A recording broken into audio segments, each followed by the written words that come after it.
You want to start? Go ahead, Zeus. Sure. Welcome, everybody. This is Zeus Caravala. I'm actually in Hawaii right now, but I still wanted to take Aloha. time. Yeah, aloha. That's right. Here, we do one of these things to join Dave Michaels. We're going to talk about the I'm Zoom. not in Hawaii, by the way. Yeah, well, you could have been. I was halfway there. Yeah. But we're going to talk Zoom. We both attended the Zoom Perspective events last week, and it was a pretty busy event. It was filled with a lot of information. Not only was it a good event, a lot of good information. It was really an effective event. I was trying to figure out what makes an event so much more effective, and I think I have a theory. They seemed really sincere. We met with a lot of their executives. They were available, they were accessible, and they seemed really sincere in the conversations. I think sometimes the bullshit meter goes off in these analyst events, and it creates a little more of a conflict. And then we have to start digging and, or, aha, you admit then, whatever. But this was really kind of very cooperative, a very, very effective event. Yeah. No, they were very open, very honest. They didn't really sugarcoat anything. Any questions we asked, they kind of answered head on. So it's always nice when you see a leadership team be willing to do that.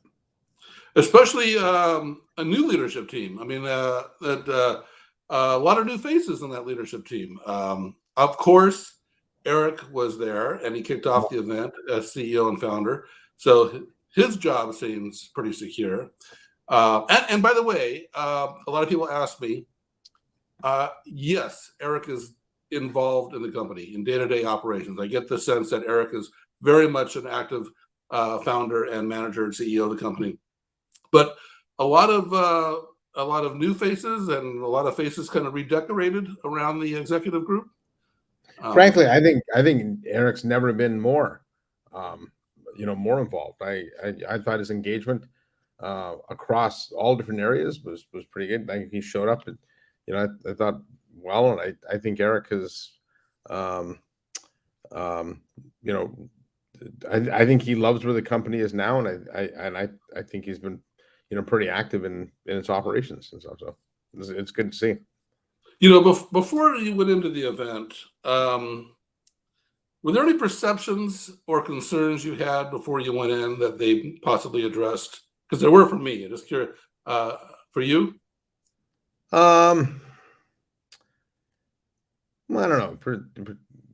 Perceptions. There's always all kinds of rumors surrounding Zoom all the time anyways, right? It's a highly competitive space, so lots of vendors that throw a foot out. We don't really seem to hear any more about Zoom security issues. I think that's kind of gone by the wayside, which is good. And everyone's early in the AI cycle, so there was some stuff that came out today, but I don't remember anything leading into the event that I thought was concerning. So there might have been. Yeah, I would say that I get a lot of inquiries, and a lot of people believe that Zoom is past its prime. Should have been acquired, should have been sold, had a big opportunity when its valuation was really high during the pandemic. And, now it's all behind it in the rearview mirror, and I'll never get there again. And I have to say, I don't agree with those perceptions at all. I think Wall Street's kind of punishing Zoom for unclear reasons. But the whole sector has been, right, in a way. Well, the whole sector, that's true, except for Microsoft. But I would say that that Zoom actually has a lot of energy and a lot of excitement there. They're not walking around apologetic. They're not going wistful of the past. They are optimistic and excited about the future for good reason. I think that they conveyed a pretty good story at this event. So I think one of the unappreciated facts of Zoom is just how much user pull that product has. Right? You think of all the other traditional vendors in the space, it comes in through the IT pro, it's procured by IT, and users are forced to, and this is particularly true with Teams, right? They're forced to use it whether they like it or not. But I've talked to so many companies where they made a decision to use something else, and then the users all said, we like Zoom, we want to use Zoom, and Zoom gets put in. And I think that's an interesting role that I'm not sure I remember any other IT vendor having maybe ever. I don't, Slack had a little bit of that, but it wasn't all yeah, users with Slack. It was yeah, the dev teams. Yeah, Zoom definitely got a brand that people like. The freemium model played out really well for it yeah. with the pandemic. So let's kind of go through the first speaker of the event. We're not going to go through every speaker in order, but the first speaker of the event was Eric. And he came out, and I have to say the guy's grown about a foot or two. He was standing on that stage in a Superman pose, and he seemed like a giant up there. And he outlined, and I like it when they do this, outlined 3 things that the event was going to be about. Although it wasn't quite as clear as I would have liked. The first story was platform, and we're going to talk a lot about the Zoom platform here. The second point, and this is where it got a little murky, he said verticals and line of business at the time. Then later I heard it said that it was ecosystem, but ecosystem is really around platforms. So, but I think it's the verticals line of business is number 2. And then number 3, and this is the interesting one, is number 3 was AI, which is probably the number 1, but I have to respect them for making it number 3 because everybody's talking about AI. It's like, how to tune out the audience really quickly. So I think they did a good job of that. Well, AI was the one topic that made its way into every conversation. So they can call it. They can call it 1 or 2 or whatever or 3, but it was number 1. Let's be real. Let's be honest about it. So Eric kicks off these events, and then we went through pretty much the whole portfolio. We went through the platform play. So let's take it. What are your thoughts on the platform plays? Yes. Yeah, well, more and more, I do think this industry is turning into a platform, right? Best of breed always goes best of suite, over time. I think if you look at the big enterprise software vendors of Microsoft and Salesforce and Oracle and those types of companies, they all have one thing in common. They're all platforms, right? And I don't know. I understand where Zoom's going, but I'm not sure I'd fully call them a platform yet, though, right? And I'm not ready to kind of anoint them a full platform, because with the platform, you think of the Microsoft, Oracle, Salesforce type of platforms. Those are these fully integrated suites that do a lot of stuff, but they also allow the ecosystem to build on top and derive a lot of value for themselves. And I think while Zoom is heading that way, I don't get the sense that they're quite there yet. I think they're talking the right things, saying the right things, but I'd like to, check this out in a year or 2 and just see how big that ecosystem has grown, because that to me is really what defines platform, is how big your ecosystem is. Well, I think the platform play is logical, as you said, and the CEO, which is Chief Ecosystem Officer, Brendan Idelson. Brendan has had like every hat, and speaking of every hat in the company. This is my Zoom hat, by the way. But Brendan has worn every hat in that company, and they've got him in charge of ecosystem, and that to me means it's pretty serious. And one of the things that we saw in the breakout sessions, or at least I saw, we got to see this tablet. I can't remember the name of it now, but it was a 3D tablet, had 2 stereoscopic cameras, and 3D, and that was running the Zoom SDK for its meeting, right? And so it had a 3D meeting effect. It was actually pretty impressive. We also saw the Vuzix glasses with a little camera and the screen inside, the see what I see type of thing, and that was running Zoom. So people can build stuff that runs Zoom, and I know that they're building out more of their contact center play.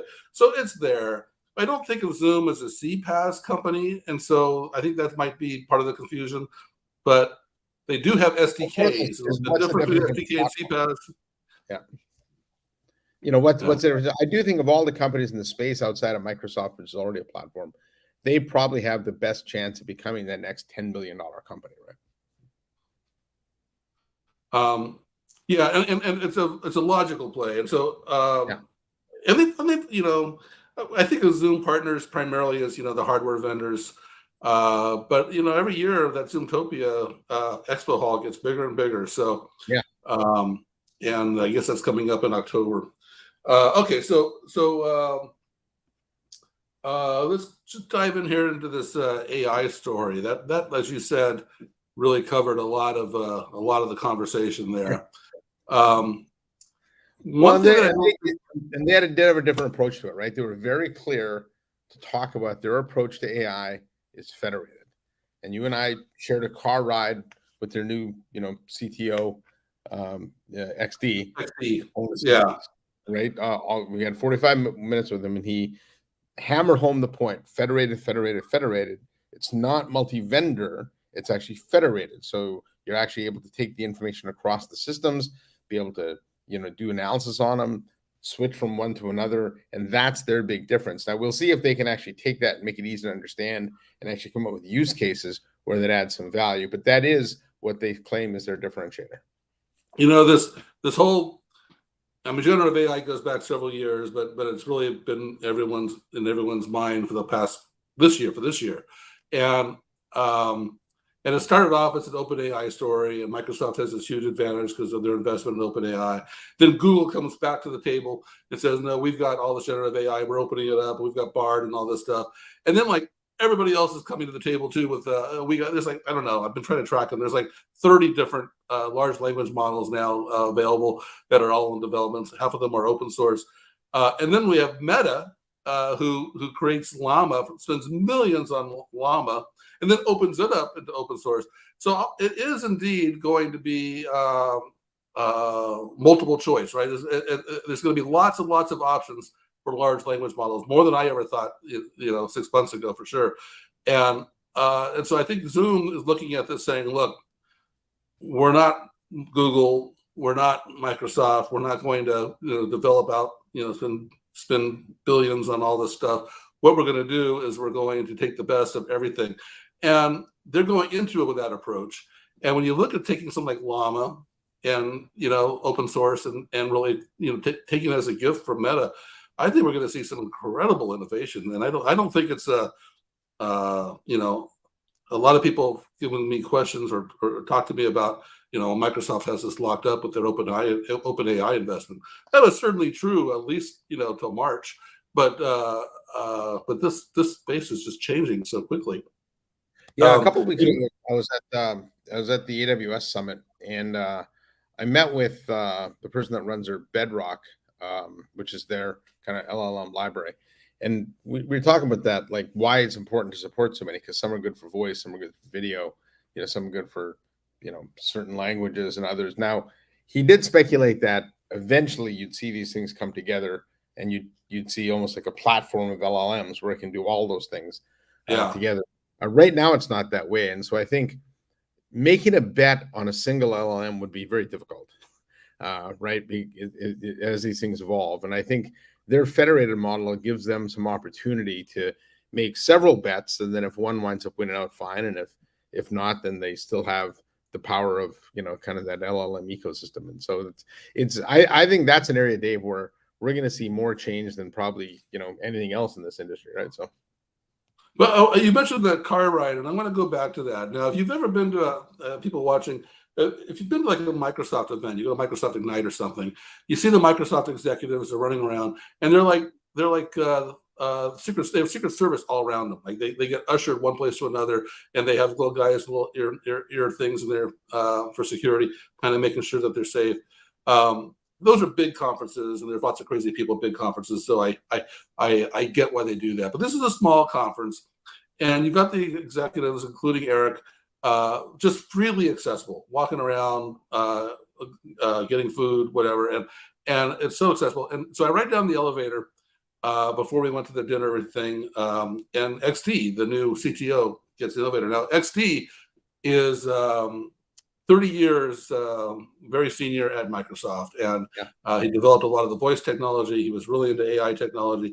Eric wooed him over with the idea of leading up their AI, and he said, I can only imagine what he said. It's like, actually be able to do something really fun and fast, because nobody can do things as fast as Zoom.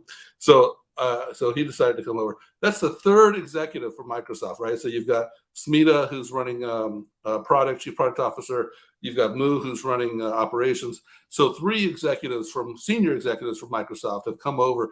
But anyway, XD's got 30 years, new CTO, and he's right down the elevator with me, and we're going to go over. and we're all heading toward the bus, and he would offer to give me a ride. So I said, why don't you come with us? So he gets in the car with us, no security, and now we're like, he has no idea who we are.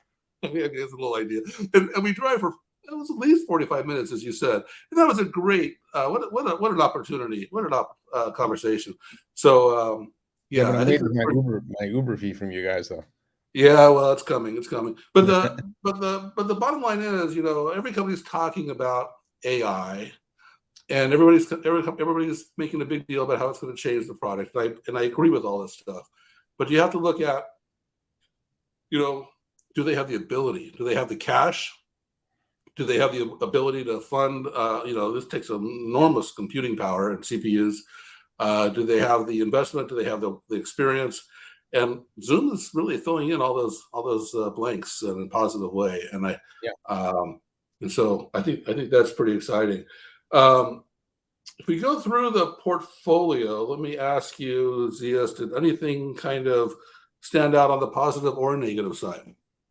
Well, it's good to see contact center momentum, right? That's although it's very, very early stages, and they have a pretty small number of seats, but the fact that customers are actually adopting contact center, I was skeptical as to how much they could sell. It looks like they're well on their way there. It was good to see an introduction to Workvivo, right, and how that actually worked into the Zoom portfolio. For those of you watching that haven't seen it, it's a pretty cool product. It's kind of like all things social internally for for workplaces, but it creates a new way of interacting for people. I'll be curious to see how many companies actually are set up to interact using something like a Workvivo, because I do think you need to change the process.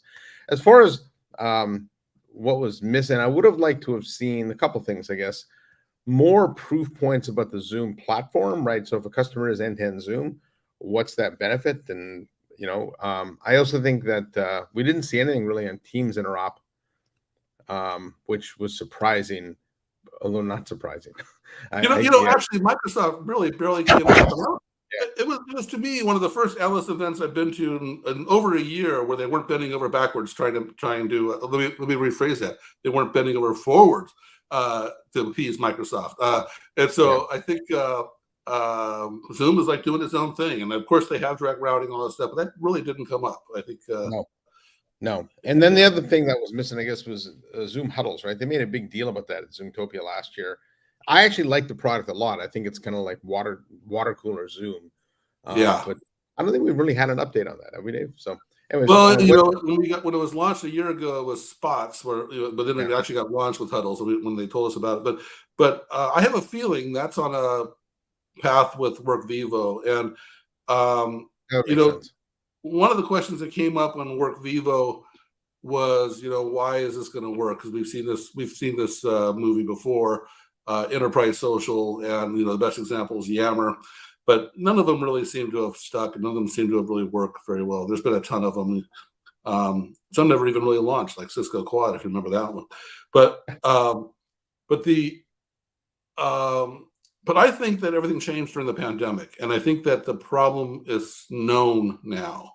And companies like Zoom and Cisco, Microsoft, we sent everybody home with the meeting platform, and we nailed meetings, but we lost the water cooler, we lost values, we lost a culture, we lost meeting people, and so we have to figure that one out. And it's interesting, Microsoft's investing in Viva, Teams Viva, similar name.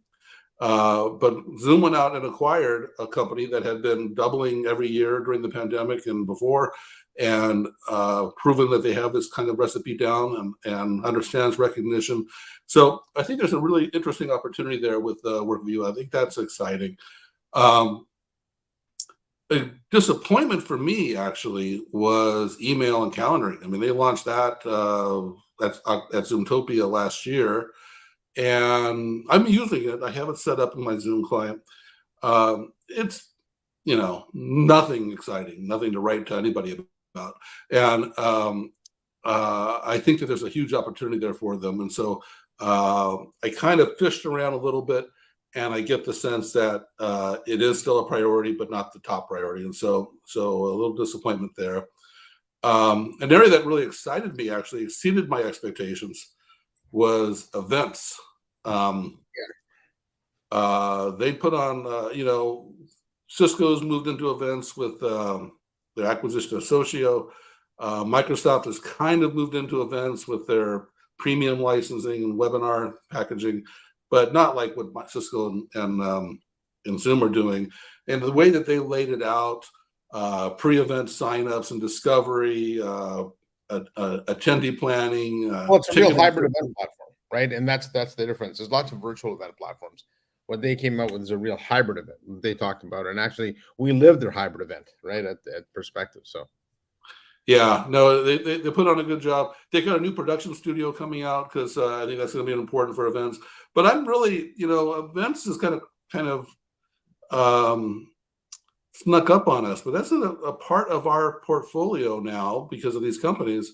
And I don't know about you, but I haven't given it as much attention as I need to. I'm going to really dive into these events and understand how Cisco, Microsoft, and I guess now with Ring Central moving in with Hopin's assets, that events is becoming a much more important part of the solution. So, and I don't feel like I'm really prepared to talk about that right now, but I was very impressed the way Zoom was talking about it. They seem to have given it a lot of thought, and I thought that was pretty good. The other thing that I kind of wanted to pull out, maybe we should wrap it up soon, is the end of the session. There was an executive panel, and I don't even know how many execs were on the stage. Must have been at least 10. And I thought they really did a good job of pulling it all together, answering everyone's questions, and also reiterating their key points. And what I really liked about what I heard at Zoom was how complete the story was around growth. And, they talked about revenue growth, and they see that, partly through CCaaS and phone. They see TAM growth through the ecosystem. They see growth through innovation, through AI and their hybrid events and that kind of thinking. And, I think WorkVivo contributes to their awareness growth. And so I just felt that they kind of crossed off a lot of boxes in that session, and it really brought everything together very nicely. I actually thought one of the most meaningful things was an Erwin's question about where do they go next since they got email calendar. And Eric didn't really hide the fact that, when I think Erwin asked, do you want to go down the Office Productivity Suite? Eric didn't deny it. He didn't out and out confirm it, but the implication was certainly there. And so, well, everybody I'll give. Well, you got to do better than that. Eric flipped it back to Erwin and said, "What do you think we should do?" And Erwin said, "I have no idea." So, but I think Zoom feels like they can take Microsoft on in the productivity space, and certainly, when you get down to small businesses and mid-sized businesses that don't want to pay the Microsoft tax, that don't like the complexity of the Microsoft software, I believe Zoom could deliver a better end-to-end collaboration experience that includes email, calendar, unified communications, contact center, and possibly documents. So it's not like Google ever grabbed that and ran away with that, right? So there is room for something else. Yeah. I think that's another point about AI is that Microsoft and Google are getting a lot of attention around AI, but those companies are both, advertising driven, and now they're fighting over search results, which is also advertising driven. And so I think there's a lot more opportunity here for other companies like Zoom and many others to really differentiate around AI, even though there's some giants in the field. So should we wrap it up there? Do you think? We can keep on going for a while. I think, I think for both of us, it was a very positive event. I think, I think we should bring up some of the stuff going around the Twitterverse today around people calling Zoom out for claiming that their customers' data can be used without their permission as part of the new terms. I didn't see that. No. Yeah. That was on that came out on CNBC. Now, the CNBC article I thought was misleading. It comes out and says Zoom can now train its AI using some customers' data according to updated terms. But then down later, they do talk about the fact, and they actually quote Smita, which says that, consent with customer consent, right? So it says, in Yeah. fall Zoom blog post, Zoom clarified that for AI, we do not use audio, video, or chat content for training without customer consent, with the Yeah. and the key phrase being without customer consent. And so I suppose CNBC was maybe looking to catch some headlines, but I Yeah. thought the Well, headline was NC was actually very clear about that, both on Yeah. stage and in the car and in the back seat. And Yeah. also, he also made another point along those lines that with consent, and he said that very clearly, that the consumer data adds a lot to their repertoire. A lot of enterprises don't have consumer data, and so they said, we could actually build quite an extraordinary training database from our conversational data that we can collect, but that includes both enterprise and consumer. And I thought, well, that's an interesting point. He said he only has really less than 1% of customers to opt in, right? So yeah. Yeah. I think I left very optimistic out of that event, and Yeah. I think they did a great job. I think it's okay. really important for people to understand their use of AI is as responsible as any other companies out there, right? Everyone's preaching responsible AI, and they take that to heart. So they're not going to do anything to put the customer's data to risk. And like I said, I thought that CNBC article was misleading to the point of being irresponsible, actually. Shocking. Yeah. All right. Well, we'll wrap it up with that, and until our next episode of Real Time Recorded. Thank you.